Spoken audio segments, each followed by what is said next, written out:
प्रभु की कलीसिया में आपका स्वागत है। अगर कोई पहली बार आए तो अपने स्थानों पर खड़े हो जाए ताकि हम आपको वेलकम करना चाहते हैं। ये छोटू एक दूसरे का हाथ मिलाकर एक दूसरे से कहे, परमेश्वर के भवन में आपका स्वागत है। परमेश्वर के भवन में आपका स्वागत है। और एक दूसरे की तरफ मुड़कर देखकर कहे कि खुदा आपसे बहुत प्यार करता है। खुदा आपसे बहुत प्यार करता है। अब अपने दिल पर हाथ रखकर बोले, मेरा खुदा मुझसे बहुत प्यार करता है। मेरा खुदा सबसे अधिक मुझसे प्यार करता है। हालेलुया। जैसे आपने ये बात को बोला है ना, आप जानते नहीं हो आत्मिक आलम में क्या हुआ है। आत्मिक मंडलों में जब हम परमेश्वर को ऊंचा उठाते ना, जब हम कहते हैं कि खुदा मैं जानती हूँ कि तू मुझसे बहुत प्यार करता है, ये सुपर नेचुरल जो आत्मिक मंडल है ना, वहां पर कुछ हो जाता है, हिल जाता है, स्वर्ग खुल जाता है, स्वर्ग आनंद मनाने लगता है कि मेरा बेटा मेरी बेटी ने इस बात को जान लिया है कि खुदा तुझसे प्यार करता है। ये इतना अद्भुत बात है। हम सभी लोग हम जानते हैं, हम मूवी में देखते हैं, अपना पर्सनल एक्सपीरियंस होगा नहीं होगा, लेकिन हम मूवी में देखते हैं जब कोई लड़का लड़की को प्रपोज करने होता है, जब हम मूवी में देखते हैं हमारी आंखें ऐसे ऐसे हो जाती हैं, क्या होने वाला है, क्या होने वाला है। हाँ होता है।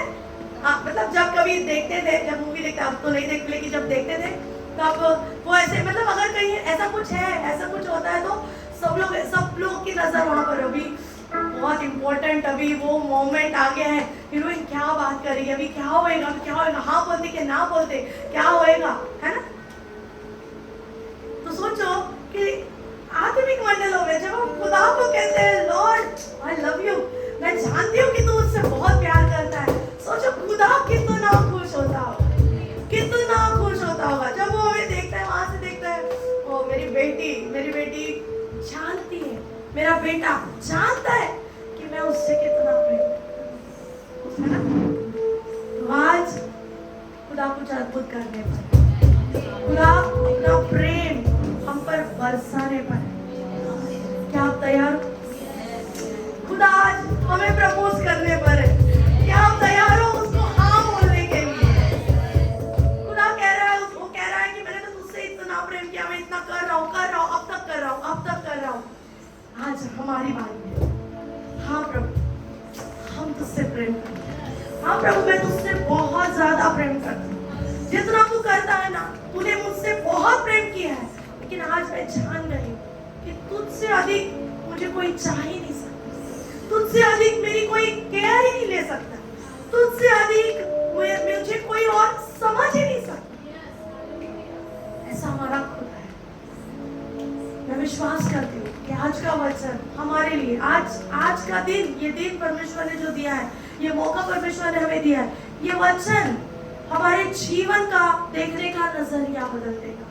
हम आज के बाद, हम जब वचन सुनेंगे, जब इस वचन को मनन करेंगे, हम सेम नहीं रहेंगे, हम खुदा की बेटा, खुदा की बेटी बन जाएंगे।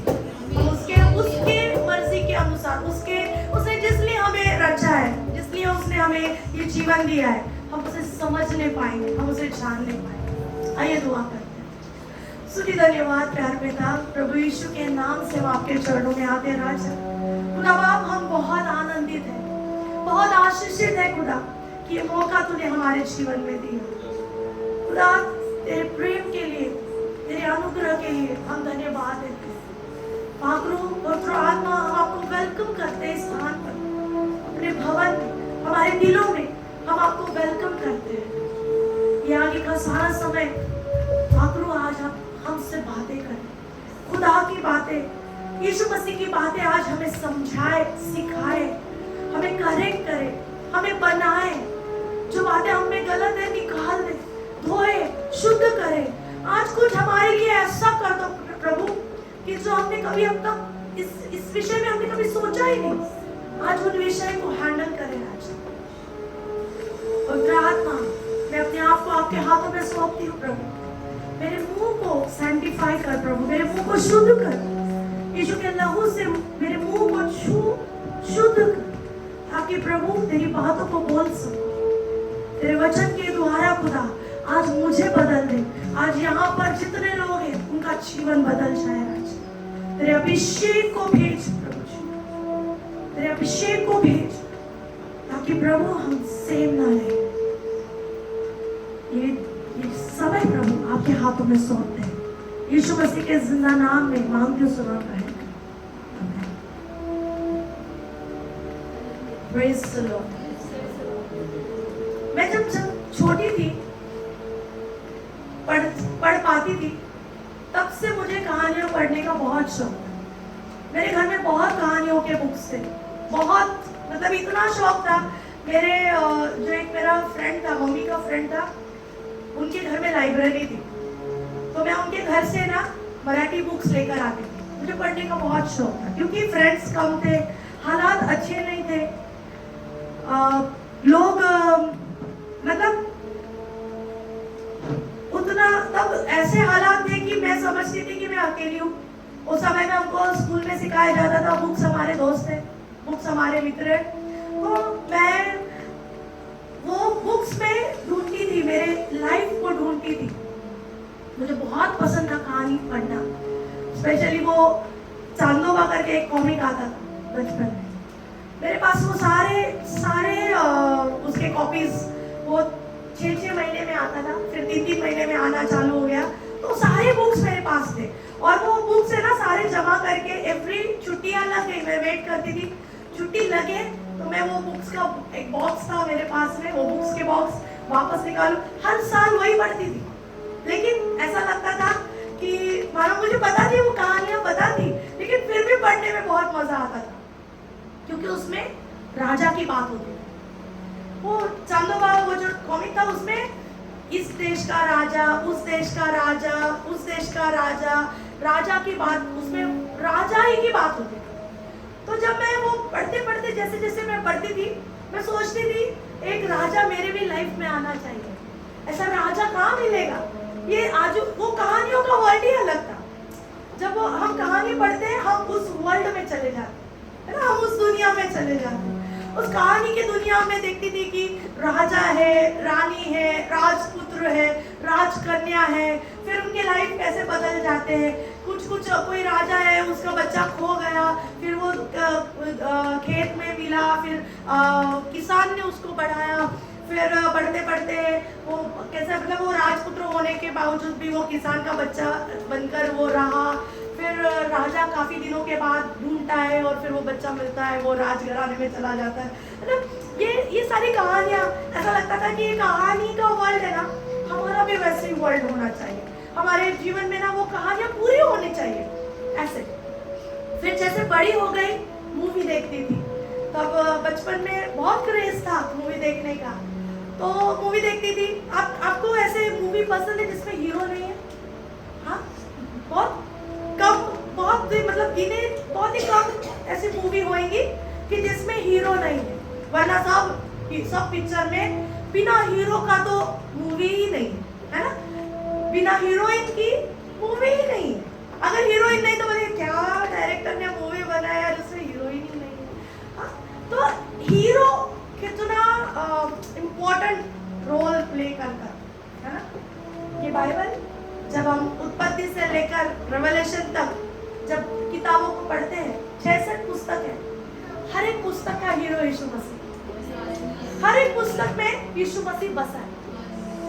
नए नियम में यीशु मसीह खुद है, खुद रियल है।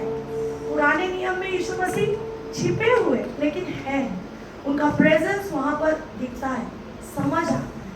और ये पूरे बाइबल का डायरेक्टर मेरा खुदा है, हमारे भी जिंदगी का डायरेक्टर खुदा है ना। हम विश्वास करते हैं हमारे जीवन का हीरो यीशु मसीह। हम जो कलीसिया है, हम उसकी हीरोइन है। हमें जो परमेश्वर ने बुलाया, करीब बुलाया, प्यार किया, हमें धोया, उसके लहू से यीशु मसीह ने हमें धोया, साफ किया, हमें उसकी हीरोइन बना दिया। हम जो अभी जो जी रहे हैं, हम यहाँ पर ये जीवन में जो जी रहे हैं, हम हमारे हीरो के लिए जीना चाहेंगे।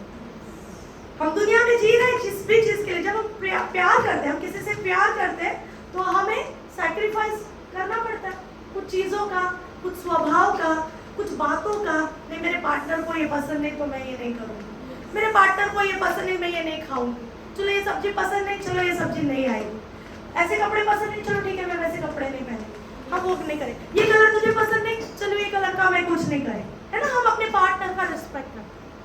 अब जब खुदा हमारा पार्टनर है, जब यीशु मसीह हमारा पार्टनर है, तो हम सोचते नहीं, हम हमारे हीरो के लिए तैयार नहीं होते, हमारे हीरो के बारे में सोचते नहीं। सोचो कैसी बात है ये। हम मूवी में जी रहे हैं, हम अभी यहाँ पर जो जी रहे हैं, मूवी में जी रहे हैं।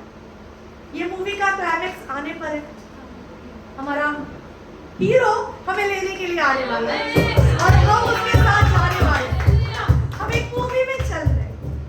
मैं आपको और यहाँ पर बाइबल में इस वचन के द्वारा, मतलब ये क्यों बता रही हूँ, क्योंकि जब परमेश्वर ने मुझसे इस विषय में बात की, मैं बहुत ब्लेस्ड हूँ।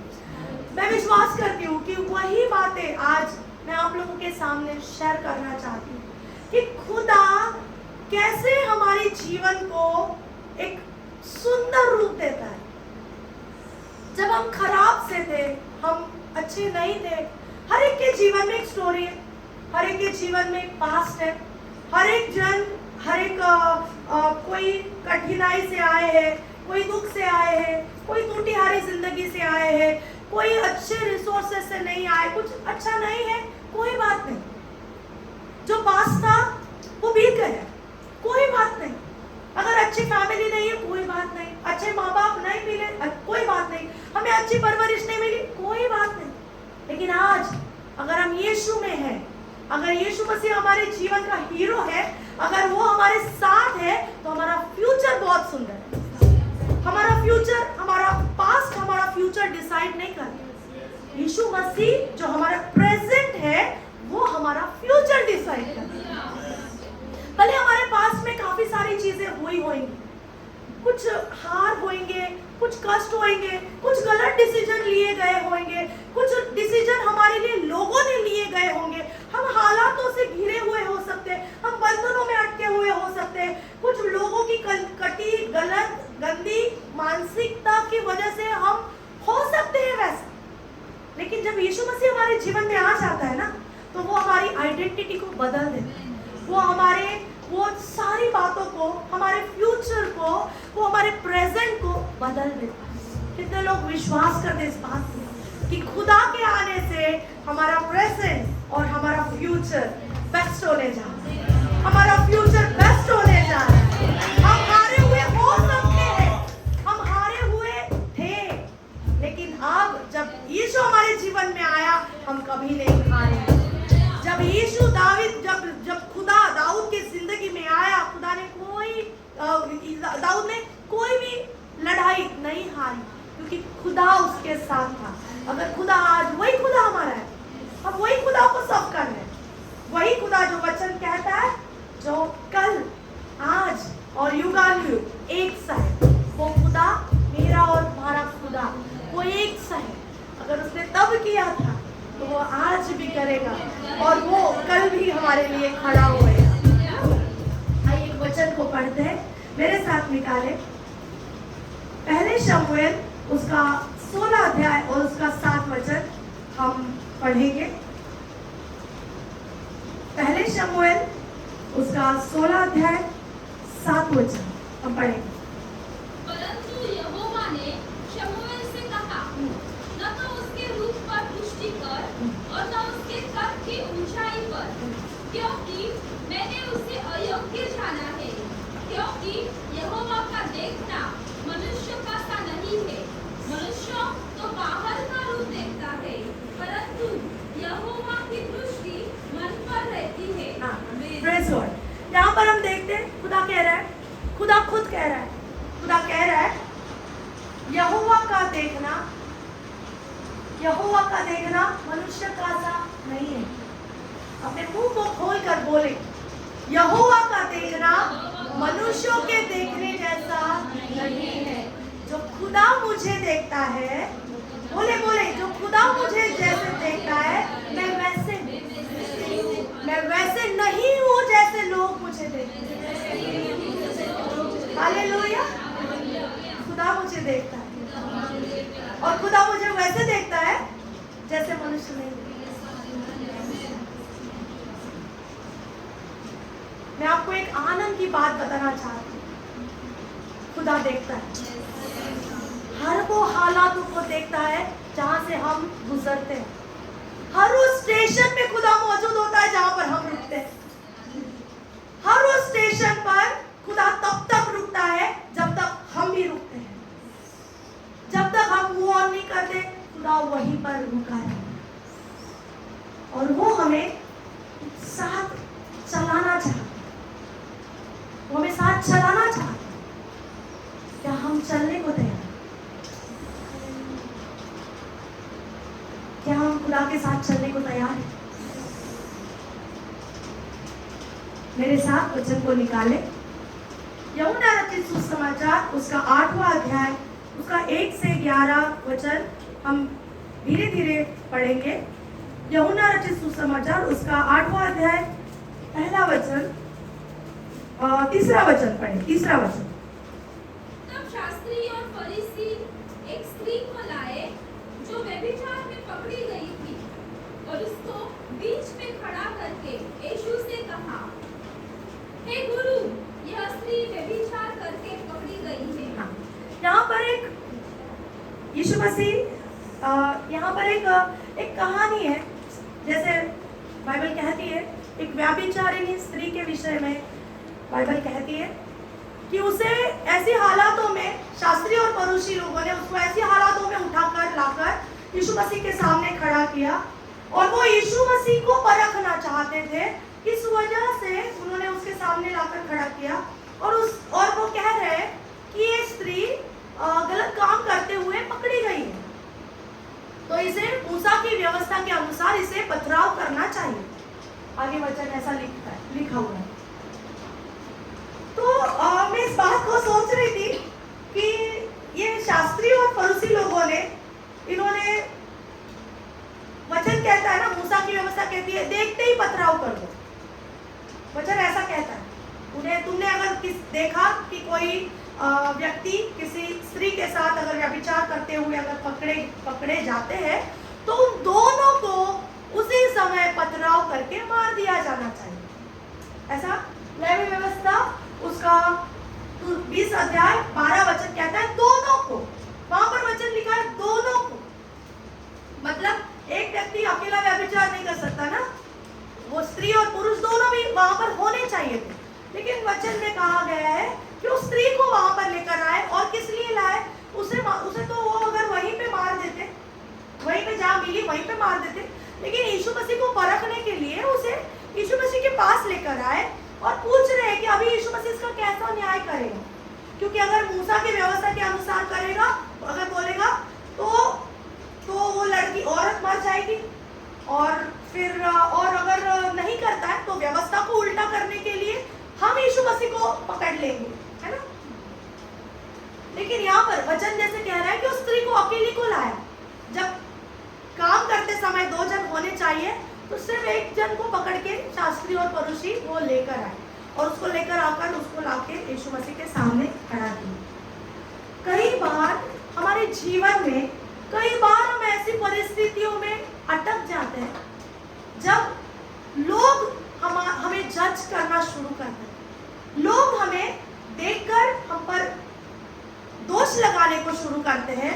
ऐसी अवस्था में हम हमारे जीवन में ऐसी अवस्था में फंसते हैं और कई बार लोग हमें दोष लगाते हैं, देख तू तो अभी गया, तू तो अभी गई, अब तो तेरा ऐसा ही होना चाहिए, तेरा तो बुरा ही होना चाहिए, अभी तो इसमें से उबर नहीं सकते, अभी तेरा तो, हम तो देखने के लिए हम देखते हैं कि कैसे इसका बुरा होएगा, अब इसके साथ क्या होएगा, हम देखना चाहते हैं। ऐसे कई बार लोग हमारे ऊपर आंख लगा के बैठे, शत्रु भी हमारे ऊपर आंख लगा के बैठा हुआ है, कब मैं इसको फाड़ डालूं, कब मैं इसको दबोच लूं, कब मैं इसकी ग्लोरी को ले लूं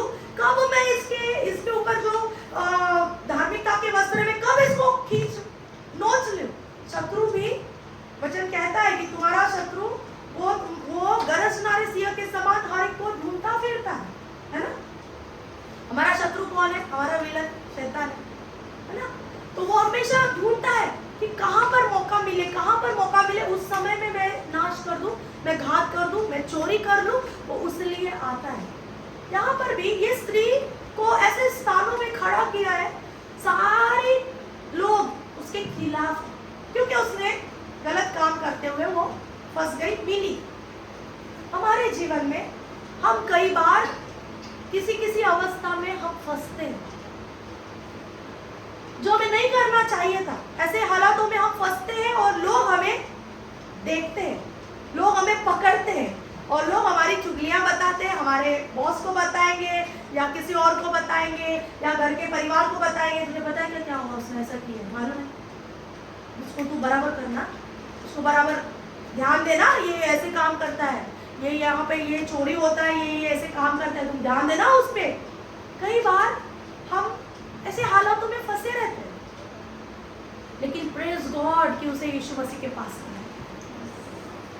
अगर वो वहीं पे मर गई होती, उसको वहीं पे पथराव करके मार डालते, तो वो तो उसकी कहानी उधर ही खत्म हो गई होती। लेकिन इसकी कहानी में यीशु मसीह, बोलो मेरी कहानी में भी यीशु मसीह, मेरी कहानी में यीशु मसीह है। जब मेरी कहानी में यीशु मसीह है, लोग मुझ पर पथराव नहीं कर सकते। जब मेरी कहानी में यीशु मसीह है, लोग मुझे दोष नहीं लगा सकते, क्योंकि मेरा दोष लेने के लिए यीशु मसीह मीडिएटर है। यहाँ पर इसकी कहानी में यीशु मसीह, और यीशु मसीह क्योंकि वो बीच में, वो मध्यस्थी है, वो बीच में है, वो एडवोकेट है, वो मीडिएटर है, उसके हाथ में अधिकार है, जज करने का अधिकार मनुष्यों से कई ज्यादा बढ़कर यीशु मसीह के पास में न्याय करने का अधिकार भी है, क्षमा करने का अधिकार भी है।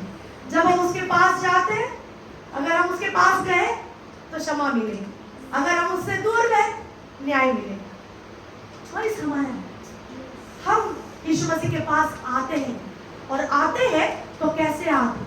यहाँ पर ये स्त्री की हालत बहुत खराब है, बहुत हालत खराब है। ये अकेलापन है, शर्म है, शायद उसके कपड़े फटे होंगे, शायद वो किसी को मुंह दिखाने के लायक नहीं होगी, शायद उसका सर नीचे झुका हुआ है कि अब तो मुझे मरना ही है, मेरे लिए तो न्याय हो चुका। अब जो लोगों ने मुझे जिस तरीके से घसीट के लाया हुआ है, तो अब तो मुझे मेरी मौत तो पक्की है।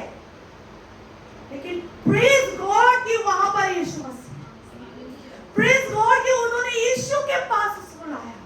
जब हमारे हालात खराब होते हैं, जब एकदम उसमें से कुछ भी अच्छा नहीं है, भले हम कितने भी दलदल में फंसे क्यों ना हो, कितना भी पाप का कीचड़ हम पर पूरा डामर के तरह भी अगर लगाया होगा, अगर फिर भी जब हम यीशु के पास आते हैं, उसके लहू में वो ताकत है कि वो हमें धोकर साफ सुथरा सफेद करने की ताकत उसमें है।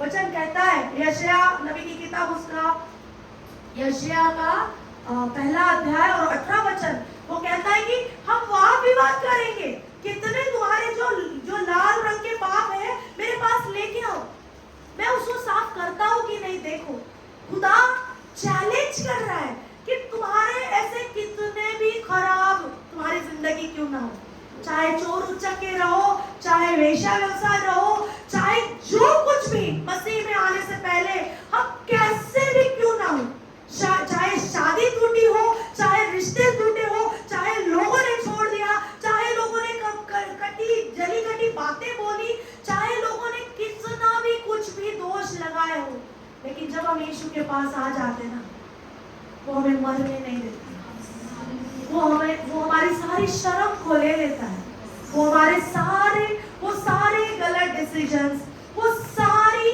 शर्म, वो सारे गुनाह, वो हर एक चोरी, वो हर एक जलन, हर एक ईर्ष्या, हर एक बुरी चीज जो हमें पहले थी, जब हम यीशु के पास आ जाते हैं, वो निकालने की ताकत केवल और केवल यीशु मसीह है। यीशु मसीह वहां पर लोगों को, यीशु मसीह ने क्या किया पता है? उसने नीचे झुककर लिखना शुरू किया। जब वो लिख रहा है, लोग बोल रहे होंगे, पत्थर मारो इस पर, पत्थर मारो इस पर, पत्थर मारो, और यीशु मसीह ने लिखना लिखना शुरू किया। आपको पता है क्यों लिख रहा था यीशु मसीह? नीचे झुककर रेत में यीशु मसीह क्यों लिख रहा था? वो सिनाई पर्वत पे जब मूसा 40 दिन यहोवा परमेश्वर के उपस्थिति में बैठा था, किसने लिख के दिए थी आज्ञाएं? हाँ, 10 आज्ञाएं लिखी हुई 10 आज्ञाएं मूसा को दी गई थी। मूसा ने कुछ नहीं लिखा, मूसा को पाटियों पर लिखी हुई आज्ञाएं मिली थी। वो यीशु मसीह तब भी लिख रहा था। वही यीशु मसीह नीचे झुककर लिख रहा है, तुम मुझे मूसा का नियम शास्त्र बता रहे हो, वो तो मैंने लिखा हुआ है। मैं हूँ वो व्यवस्था, मैंने लिखा हुआ है क्या करना चाहिए और क्या नहीं करना चाहिए। तुम मेरे पास आकर इस औरत के लिए तुम मुझे बता रहे हो कि मूसा के नियम शास्त्र में देखो क्या लिखा है, इसको पथराव करना चाहिए। क्या आप लोग मेरे साथ हो? वो पाटियां टूट गई। जब मूसा नीचे उतरा, उसने देखा नीचे हारून बछड़े के साथ में है, उसको गुस्सा आया, उसने वो पाटियां तोड़ दी। फिर खुदा ने उसे फिर से लिख कर दी, वो व्यवस्था खुदा ने उसको फिर से लिख कर दी। यहाँ पर हम वचन को पढ़ेंगे।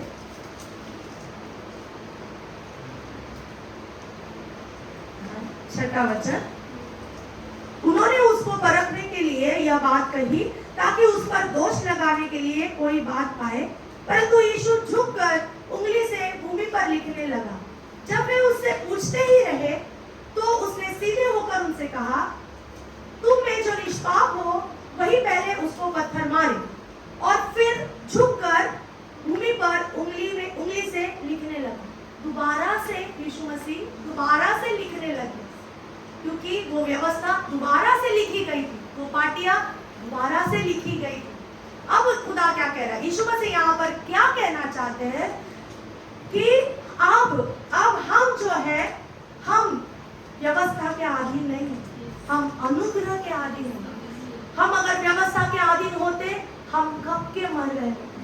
हम व्यवस्था के अधीन होते तो हमारे उस झूठ के लिए, उस गलत बातों के लिए, उस गलत ईर्ष्या के लिए, उस गलत डिसीजन के लिए हम कब के मर गए होते।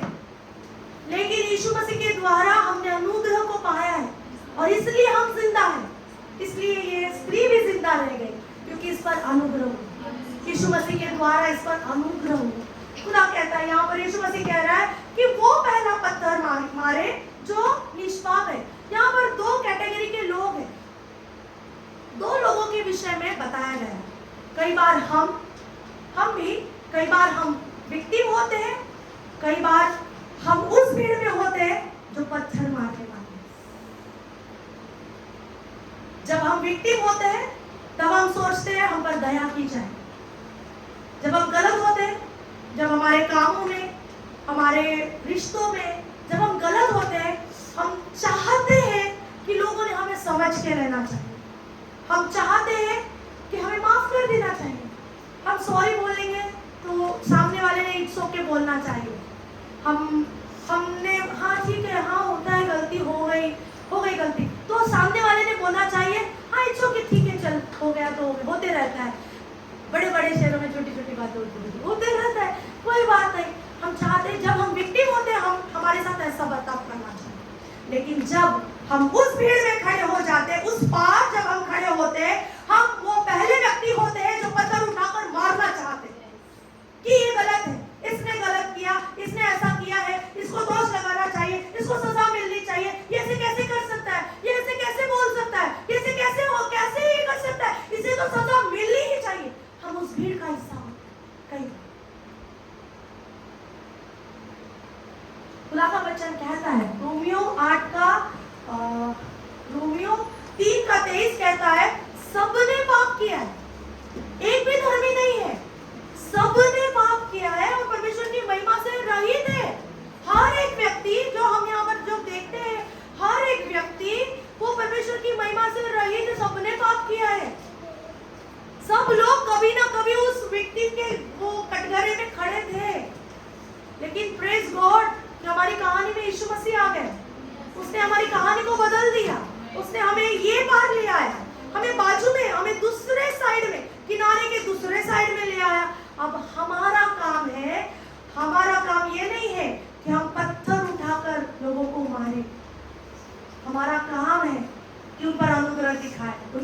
दुआ करें, उनके लिए प्रार्थना करें, उनके हालातों को समझें कि क्या हालात, शायद कुछ हालात होंगे, शायद परेशानी होगी, शायद कुछ प्रॉब्लम होगा, इस वजह से इसने ऐसा बर्ताव किया होगा, शायद कुछ इसके जीवन में कुछ घटा होगा बैकग्राउंड में, इस वजह से इस व्यक्ति पर ये हालात आए हैं। हम बहुत जल्दी करते हैं पत्थर उठाने के लिए और मारने के लिए, लेकिन हमें ऐसा नहीं करना चाहिए। हमेशा इस बात को याद रहना चाहिए हमें विश्वासी होने के नाते कि खुदा ने कभी तो मुझे उस हालातों से बाहर निकाला, ऐसे हालातों से मुझे बाहर निकाला, ऐसे बीमारी से मुझे बाहर निकाला, ऐसे परेशानी से मुझे बाहर निकाला, ऐसे कड़वे रिश्तों में से मुझे बाहर निकाला, मुझे ऐसे हालातों से, ऐसे कीचड़ में से खुदा ने मुझे बाहर निकाला, इसलिए निकाला ताकि मुझ पर अनुग्रह हो। वही अनुग्रह मेरे द्वारा लोगों पर होना है। मैं वो व्यक्ति नहीं बनना है कि मैं पत्थर उठाकर मैं किसी को मार। यहाँ पर यीशु मसीह कह रहा है जिसने पाप नहीं किया